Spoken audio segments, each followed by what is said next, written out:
Hi, my name's James. I'm head coach here at Newport Live, and today I'll be showing you how to do the perfect backstroke. A good backstroke can be tricky to master, but you don't need to be a professional swimmer to get a strong technique. This is a good example of what not to do. Notice how the head is too high and the legs are too low. Also, the arms are swinging wide around at the side of the body. So, how do you stop making these common mistakes and get a good backstroke technique?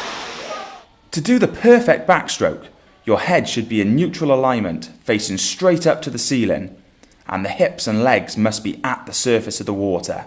For arm movements, the arms bend at the elbow and push the water down towards the feet, and finishes by straightening at the elbow. The arm then exits the water thumb first, with the elbow straight, and travels over the water in a straight line. As the arms are passing your face, your hand should twist around so the hand enters the water little finger first.